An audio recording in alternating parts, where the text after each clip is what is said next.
there was very interesting news that came out of Jacksonville. Jaguars head coach Urban Meyer came out and said that Travis Etienne would take all of his snaps at receiver during rookie minicamp. And this was a big surprise to some people because Travis Etienne is a running back. People went, weird. The Jaguars drafted him in the first round of the NFL draft, 25th overall, out of Clemson. He was teammates with Trevor Lawrence in college. It is worth noting that if you look at the last 2 years, 2020 and 2019, and combine them, he's had 1,000 yards receiving. Like, he's a good receiving running back.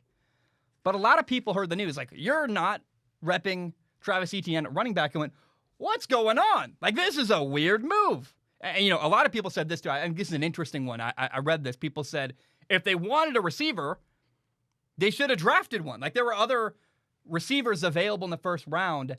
They took a running back. Why isn't the running back playing running back? And so Urban Meyer responded. He came out and said that worst case scenario, you have a running back that's elite with receiver skills. And that makes a lot of sense to me.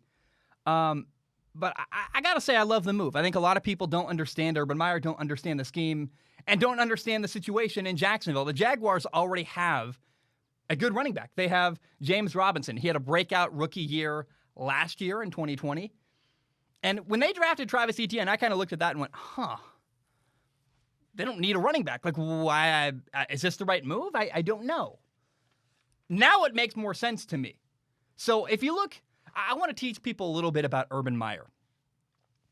The Jaguars head coach, Urban Meyer, has had multiple guys in his coaching career who he moved all over the field, in the backfield, at receiver, at running back, just moved them all over and utilized their skill set the best way he could. Kind of like hybrid players. And it's not actually that shocking. In fact, it's kind of a typical move for Urban Meyer to find this kind of skill set and develop it as much as you can. In Florida, when he was the head coach at Florida, he had Percy Harvin, who was a guy, dude, I've seen Cam Newton talk about Percy Harvin and say, I have never seen anybody take over a game the way Percy Harvin could at Florida. He's a guy who played running back, played receiver. When I play with him on Madden, I move him to running back because he's better at running back than receiver. I'm not even kidding. I played Madden 11 where Percy Harvin's incredible. Put him running back, throw him swing routes all day. And this is Madden, I understand that. But my point is that, look at Curtis Samuel at Ohio State, another guy who can line up in the backfield or at receiver. Historically, Urban Meyer likes to have guys who are versatile and can do both. And Urban builds around his player's best skill set. And I think it's actually really smart and very, very forward-thinking to put Travis Etienne at receiver.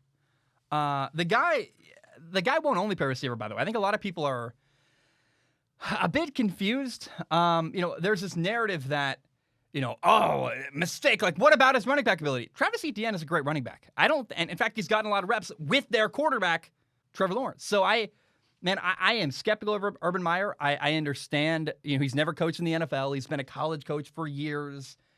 But if you're going to be critical of Urban Meyer and be skeptical and not sure he's doing the right stuff, this is not the right reason to be critical and skeptical of Urban Meyer. I don't know why it's bad to nurture the receiving part of Travis Etienne's game. Again, I think it's smart. I think it's forward-thinking. To put Travis Etienne at both receiver and at running back, he's a great receiver. You want the ball in his hands to throw. If you can throw shallow crossers to Travis Etienne all day and let him get a ton of yards after the catch, that's fantastic. Oh, and then you can still have James Robinson in the backfield. Like, use everybody you have to the best of their ability. Also, by the way, if you have Travis Etienne getting more reps at receiver than fewer, so, I'm not saying he's going to only play one side or the other, but the less reps he takes at running back, the less beat up his body gets, the longer you can extend his career. Receivers last longer than running backs for a reason. Receivers don't get the tar beat out of them the same way running backs do.